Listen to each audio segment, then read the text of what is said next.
Hi viewers, again a boer goat farm video जो one of the best breeder कह सकते हैं इनको बोयर फार्मिंग में, Kapila Krishi and goat farm, Nilesh Yadav ji. तो आप इनका स्टॉक देख सकते हैं, जो क्वालिटी ऑफ गोट्स है दैट इज़ मार्वलस। आप लेंथ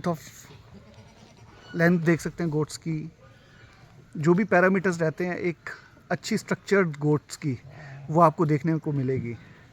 और जो इनका कंपाउंड है वो भी बिल्कुल सूट करता है गोट्स के लिए। अब ये देखेंगे स्टोन्स भी हैं, मिट्टी भी है और बकरियां कितने प्यार से इसमें बैठी हैं। तो नीलेश भाई से बात करेंगे, उनसे जानेंगे इनके फार्म के बारे में। ये तो एक छोटा सा सेक्शन है क्योंकि इनके पास मुझे लगता है कि इंडिया में जो सबसे ज़्यादा सबसे बड़ा स्टॉक है गोट्स का वो नीलेश भाई के पास ही है।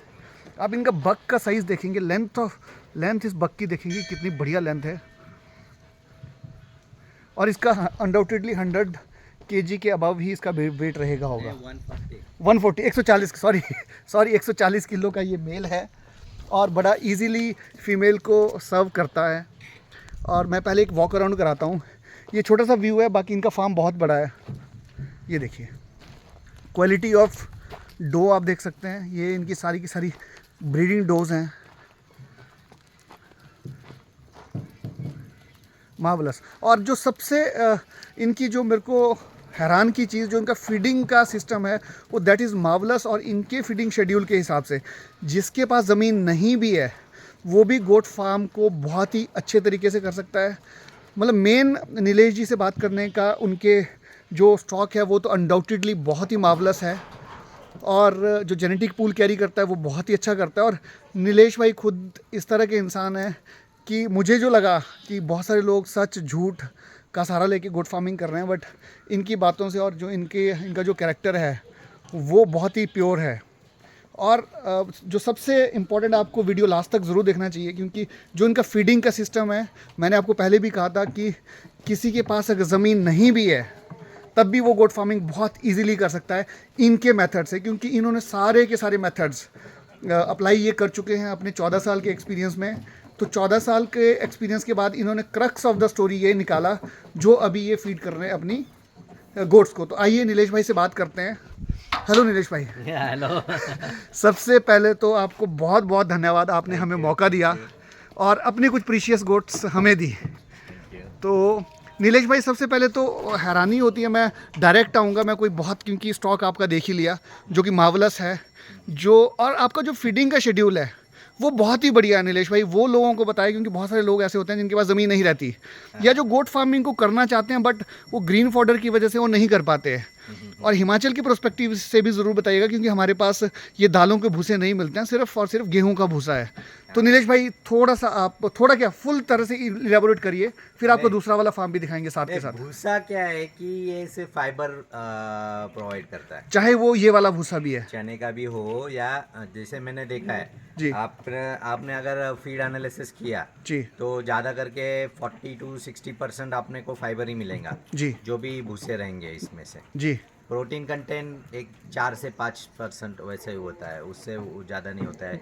हरी पत्ती हो गई या फिर थोड़ा बहुत गवार फली या फिर ऐसा जो जो थोड़े महंगे है, या तुअर का जो फली का माल आता है जी उसमें थोड़ा प्रोटीन परसेंटेज ज़्यादा मिलता है जी और उसकी पैलेटेबिलिटी ज़्यादा है, मतलब वो खाने में ज़्यादा है। पर जी। इसकी पैलेटेबिलिटी बढ़ाने के लिए हम लोग क्या करते हैं कि इसमें गुड़ का और नमक का पानी मिक्स करते हैं। तो अभी आप राशनिंग क्या करते हैं नीलेश भाई, अब वो प्लीज़ बताएं। अभी वो हम चल के आपका वो भी दिखाएंगे, जो टोकरी है वो भी दिखाएंगे। तो और नीलेश भाई कितना टाइम हो गया आपको सेम पैटर्न पे, क्योंकि मैं बात करूंगा क्योंकि बहुत सारे लोग होते हैं वो ज्ञान देते हैं, बट एक्चुअल में जो काफ़ी टाइम से कर रहा हूँ, कितना टाइम हो गया आपको सेम पैटर्न को फॉलो करते हुए? ये तो अभी 2-3 साल से हम यही पैटर्न फॉलो कर रहे हैं। और कुछ आपको डिफरेंस नज़र आया जब आप हरा खिलाते थे? हरे में क्या होता है कि जैसे कि कोई कोई चारे बहुत पैलेटेबल है, जी मतलब बहुत पसंद आते हैं, जी जैसे कि गुलाब जामुन है जी इंसानों में। हाँ वैसे जैसे कि आपका रचका हो गया, मेथी घास हो गया, अल्फा अल्फा बोलते हैं उसको, जी या फिर जो भी ऐसा लूसन मीन्स जो सॉफ्ट घासें रहती है जी वो इतना खाते हैं कि उनको मतलब डिसेंट्री भी होगा जी तो भी वो खाते रहते हैं। जी और उसमें पानी का कंटेंट ज़्यादा रहता है जी तो वो हमेशा डिसेंट्री मतलब वो कंट्रोल नहीं हो पाएगा जी आपको। जी और इसमें क्या होता है कि आप कंट्रोल्ड इसमें वाटर कंटेंट देते हैं इसमें, जी तो डिसेंट्री होने की चांसेस बहुत कम रहते हैं जी। और इसमें फाइबर ज़्यादा रहता है।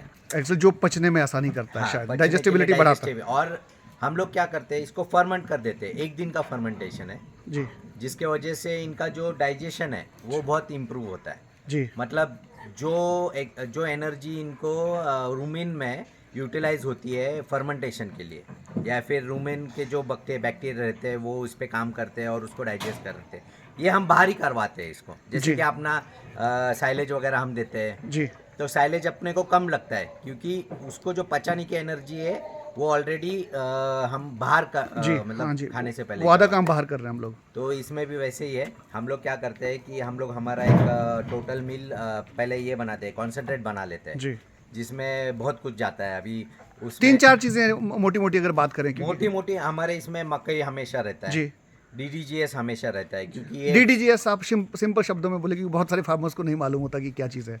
डिस्टिलरी वेस्ट बोल देंगे ठीक हम है, उसको। वो जो डिस्टिलरी भी- वेस्ट ना मिले कहीं, तो हर जगह अवेलेबिलिटी नहीं होती है उसकी। वो बहुत सस्ता है इसलिए हम यूज़ ठीक करते हैं, नहीं तो आप दूसरा कुछ भी यूज़ कर सकते हैं। उसकी प्रोटीन वैल्यू है ना 13-35% है, जी और उसमें राइस का DGGS यूज़ करेंगे तो जी। वो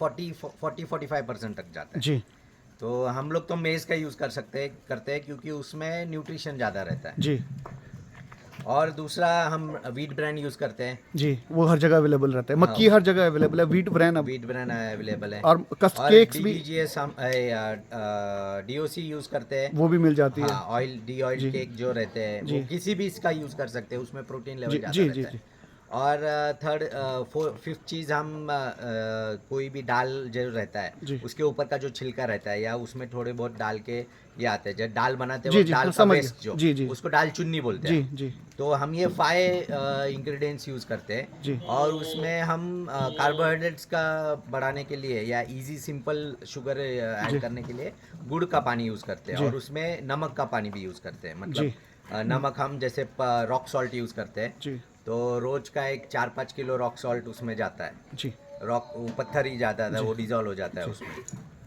तो वो पानी हम क्या करते हैं कि पहले तो कॉन्सेंट्रेट बना के लेते हैं, जी फिर 50% कॉन्सेंट्रेट और 50% ड्राई जी। पाउडर, ये दोनों को मिक्सर में डाल के मिक्स कर लेते हैं पूरा, जी और उसमें ये पानी डाल देते हैं। जैसे कि हम समझ लो कि सूखा चारा हमारा जा रहा है 100 किलो जी और सूखा कॉन्सेंट्रेट 100 किलो जा रहा है, उसमें पानी जाता है 80 लीटर। जी तो ये मिला के हो जाता है 301 किलो। जी ये पूरा मिक्स होके, मतलब प्रॉपर मिक्स होता है मिक्सर जी, में, जी, पूरा जी, सब जी। मिक्स होता है, और उसको फिर हम टब में भर के, जैसे आज दोपहर में 12 बजे बना देते हैं, जी और उसको कल सुबह तक वो फर्मेंट होता है, अच्छी जी। तरह से फर्मेंट भी होता है, और जैसे मॉइस्चर सब सूखा चारा मॉइस्चर खींच लेता है। जी जी तो ये अभी कल सुबह का है, फिर जी। भी ये आपको सॉफ्ट लगेगा। बिल्कुल सॉफ्ट है, बिल्कुल अभी ये कल सुबह तक तो इसमें का कुछ भी नहीं रखेंगे, सिर्फ ये बड़े बड़े 2 डंठल रहेंगे ना, कभी कभी उनको भूख रहेंगी तो वो भी खा लेते हैं। बाकी सब खत्म कर देते हैं। सब खत्म कर देते हैं। ग्रेट। और व्यूअर्स मैं दिखाऊंगा कि ये इतनी बकरियों का टोटल गोट्स कितनी है नीलेश भाई? हमारे पास 500 प्लस है, अब- और किडिंग अभी 200 प्लस है किड्स। अब व्यूअर्स इंटरेस्टिंगली मैं दिखाता हूँ आपको वो वाला सेक्शन जहाँ इन्होंने ये बना के रखा है। तो वो बहुत ही इजी तरीके से, आप विश्वास नहीं करेंगे, टोटल गोट्स को 1 घंटे का टाइम लगता है सारा, और 1 घंटे में इनका पूरे डे का जो फीडिंग है वो बन के तैयार हो जाता है। That's a marvellous thing. तो वो आपको इनसे सीखनी चाहिए ज़रूर। मैं भी अपने फार्म पे सेम चीज़ अप्लाई करूँगा जो नीलेश भाई कर रहे हैं, क्योंकि जब कोई इंसान एक्सपीरियंस के बाद चीज़ों को करता है तो हमें एक्सपीरियंस करने की ज़रूरत नहीं रहती है शायद। ये इनका मोलासिस का टैंक है, इसमें देखेंगे गुड़ का पानी, और ये इनका पूरा फीड स्टोर है। और ये जो ये मिक्सर की बात कर रहे थे, इस तरह का मिक्सर है, इसमें टोटल चीज़ें मिक्स हो जाती हैं। ये नीलेश भाई? हाँ, ये नीलेश भाई 7.5 HP का मोटर है जी। अभी ये हॉरिजॉन्टल रिबिन का मिक्सर है जी। इसमें वर्टिकल भी आते हैं जो 3-3.5 HP में चल जाती है, ठीक 3 है। HP में। अब वो नीलेश भाई वो दिखाएंगे जो आपने ये व्यूअर्स, ये आप देखिए अब कि इतनी गोट्स का जो इंतज़ाम है वो ये गुड़ का पानी। ये मोलासेस में पानी है, और ये पत्थर है, ये रॉक सॉल्ट। ये रॉक सॉल्ट है, जो ऐसा एक पत्थर इसमें जाता है जी। ये 200 लीटर का पानी हो जाता है जी। और इसमें एक 20 किलो गुड़ जाता है। Very nice. ये देखिए व्यूअर्स, ये 500 बकरियों का खाना आप काउंट कर सकते हैं। ये सिर्फ कप भर के रखे हैं, ये 500 गोट्स का हो जाएगा नीलेश ये भाई? 500 गुड्स के लिए काफी। Is it? यस, ये बस इतना ही चाहिए, इतना ही काफ़ी है। व्यूअर्स आप एक में कितना आता है? ये अभी हेवी हो जाता है, 60 केजी हो जाता है। पानी मिला के सारी चीजें पानी मिला भी के। मिला के तो इसमें 20 केजी आपका ये जाता है कॉन्सेंट्रेट, और 20-25 केजी सूखा चारा चला जाता है। व्यूअर्स ये टोटल 80 केजी के आसपास इसका वेट है अभी, और इसमें 20 किलो दाना 20 किलो और दाना, 20 किलो 25 किलो तो सूखा चारा, जी। और 20 लीटर तक पानी जाता है। ये 60 80 किलो। 60 ने 80 नहीं होता है, 60 किलो 60 हाँ 60 किलो 60 तक केजी। तो व्यूअर्स आप अपने गोट्स के लिए कैलकुलेशन कर सकते हैं, हिमाचल वाले भाई भूसे पे कैलकुलेशन कर सकते हैं। 1 2 3 4 और ये 4 और 8 4 12, और वो 18 है, 12 और 18, तो इतना ये बन के रह 12 जाता है। और 18 कितना हो जाता है? 30। हाँ, तो- ये छोटे वाले हैं, इसमें जी। थोड़ा कम है। इसमें हाँ व्यूअर्स इसमें जैसे कम है। ये 3 का ये दो बनते हैं। ये देखिए ये साइज और ये साइज, तो टोटल ये 32 टब्स हैं। These tubs are sufficient to feed 500 goats. जो नीलेश भाई ने जो सबसे इंटरेस्टिंग चीज़ है वो यही है। और नीलेश भाई ये 2 साल से सेम फार्मूला आप लगा रहे हैं, यस। और आपको और इतना सफिशिएंट है, और- क्योंकि क्या होता है और फीड का खिला के कोई फायदा नहीं है ज्यादा। और नीलेश भाई का जो जब दौर पर आप देखेंगे और ये फार्मूला को समझेंगे, और अगर आपको शायद ट्रस्ट नहीं होगा जो मैं डोर पर इनकी दिखाऊंगा, नीलेश भाई आपने डोर पर Yes, दिखाई yes, दिखाता है, हूं। डेफिनेटली आप लोगों को ट्रस्ट। नीलेश भाई इनको हरा चारा दिए हुए कितना टाइम हो गया है?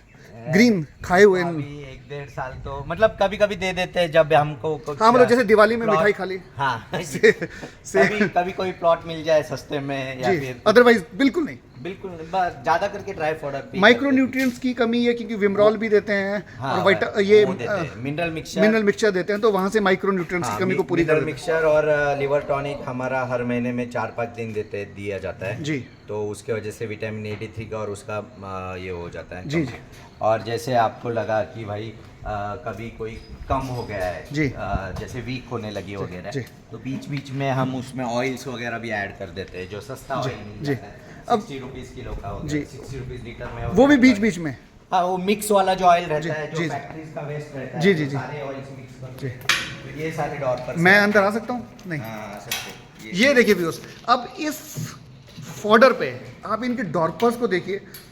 ही is having one of the best Dorper जो आपको डॉर्पर्स साउथ अफ्रीका में देखने को मिलेंगे, सेम क्वालिटी के डॉर्पर्स। और आपको फीड का बता ही दिया कि ये क्या खिलाते हैं। ये देखिए, ये जो इन्होंने फॉर्मूला बताया उस पे पले हुए बच्चे हैं ये।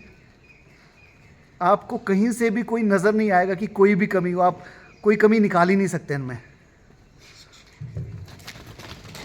नीलेश भाई अभी वेट क्या रहेगा होगा इनका? चला नहीं जा रहा? Females तो ये सारी अभी 80 प्लस है। उससे तो चला भी नहीं जा रहा है। नहीं चला चला जा रहा मतलब वो दौड़ेगा, वो बहुत दौड़ता है उल्टा। ये देखिएगा, हैवी काफ़ी है। तो ये देखिए, ये सेम फीड फार्मूला, ये एक सेक्शन इनके डॉर्पर्स का है, ये इधर भी है डॉटर्स, और ये देखिए वो डॉर्पर्स, ये वाइट हेड्स है। ये वाइट हेड डॉर्पर्स हैं। आप मेल को देखिए कितना बड़ा मेल है, ये देखिए चलने का स्टाइल इनका। और ये देखिए यहाँ बैठे हुए हैं। ये नीलेश भाई का जो स्टॉक है वो सारा का सारा इंपोर्ट स्टॉक है। हाँ, ये इम्पोर्टेंट, ये सारा फुल ब्लड इंपोर्ट स्टॉक है, नीलेश भाई देते भी हैं। इनका भी आप सेम, मैं नंबर शेयर नहीं करूँगा, Kapila Krishi and good farm पे जाके नीलेश भाई का नंबर आप लोग ले सकते ये हैं। सारे मरीनोज हैं, ये मरीनोज हैं, ये देखिए, ये क्रॉस ब्रीड के लिए ये मरीनो हम लोग हिमाचल में, क्योंकि मरीनो के फार्म्स भी हैं, गवर्नमेंट के फार्म्स भी हैं, और हमारे जो शेफर्ड लोग हैं, गद्दी लोग हैं, वो भी पालते हैं। अब आप देखिए, मैं स्पेशली आपको दिखाना चाहूँगा, ये जो खाते हैं, जो फीड खाते हैं, जो इनका कंसंट्रेट है या जो भी ये देते हैं, कितनी बढ़िया हेल्थ इन शीप्स की हैं। तो इस तरह से आप लोग भी शीप फार्मिंग कर सकते हैं, गोट फार्मिंग कर सकते हैं, सेम पैटर्न पे। नीलेश भाई आगे चलें, आपका आगे का सेक्शन, क्योंकि इनका बहुत बड़ा फार्म है, अलग अलग सेगमेंट में फैला हुआ है। अब ये देखिए सेम, ये कुछ भी नहीं रखेंगे, ये- भेड़ तो ये दाना इसमें इससे साफ करने की जरूरत ही नहीं पड़ती, ये सुबह बिल्कुल साफ़ हो जाएगा। ये भेड़ तो सब कुछ खा लेती और है। नीलेश भाई आपका टाइमिंग शेड्यूल क्या है इनको खाना देने का? ये सुबह 8 बजे जैसे ही लड़के लोग आते हैं वो खाना डाल देते 8 o'clock। हैं 8 o'clock। और इवनिंग में? ये दोपहर में वही बोला, अगर कभी जैसे कि मिठाई मिल गई जी। हरा चारा कुछ मिल गया जी। तो डाल देते हैं, नहीं तो फिर सूखा चारा एक हर एक इसको थोड़ा बहुत डाल देते हैं, जी मतलब ठीक है, जैसे अभी- मतलब ये एक ही टाइम खाना डलता है इनको? हाँ, ये सब खत्म हो गया होगा ना जी। तो ज़्यादा डलता है, नहीं तो फिर अच्छा, आप उस हिसाब से डालते हैं कि थोड़ा बहुत, जैसे अभी इनका जो खाना है, जैसे ये एक व्यूज, ये एक और सेक्शन है यंग डोज, अब ये इसके बाद थोड़ी ना इसमें कुछ डालेंगे, नहीं इसमें कुछ नहीं ये इवनिंग का अभी 6 बजे का टाइम है और अब ये इनका हो चुका है। हाँ। वही फॉडर की क्वांटिटी जो उन्होंने वहाँ दिखाई थी। ये सुबह ही पड़ा है, इसको दोपहर में नहीं गया है, ये देखिए सुबह का क्वालिटी क्या होती है बोयर गोट्स की, वो आपको यहाँ देखने को मिलेगी। वो देखिए आप, इतने बड़े लेवल पे जो बोयर गोट्स हैं वो आपको कहीं भी देखने को नहीं मिलेगी। जनरली अगर आपको बोयर गोट परचेज़ करनी हो तो लोग आपको एक एक दो दो करके डिफरेंट फार्म से गोट्स परचेज़ करके देंगे, बट नीलेश भाई के पास आपको बल्क क्वांटिटी में, क्योंकि इनके पास मदर स्टॉक ही बहुत ज़्यादा है। ये इनका बहुत बड़ा शेड,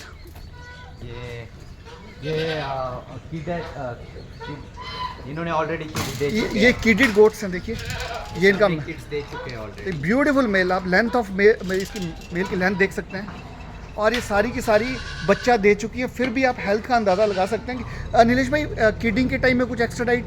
नहीं कुछ नहीं। कुछ नहीं। ये देखिए बस ये सेम अभी बचा पड़ा है, क्वांटिटी थोड़ा सा ज़्यादा बढ़ा देते हैं और कुछ नहीं। और ये खाने की है, जैसे कि अभी ये हेवीली प्रेग्नेंट हाँ ये जी जी ये अभी आजकल में जैसे ये 2 पैंट्स में है ना, जी। अभी और भी 10-12 फीमेल्स है जो बच्चे देने जी। वाली है। ये देखिए व्यूअर्स आराम से खा रही हैं। अब इनको कुछ नहीं जाएगा, एक ही टाइम पे इनको जो फीड है वो डालते हैं, अगर लगे कम तो फिर इनको बढ़ाते हैं। ये देखिए दोपहर में थोड़ा बहुत डाल देते जी, ये देखिए हैं, अगर लगा तो। जी। अब ये देखिए बहुत बड़ा सेक्शन, और सामने इनका छोटा सा काउस भी इन्होंने रखी है कि अगर बकरियों का दूध कम हो जाता है तो वहाँ से रिप्लेस इसको किया जा सके।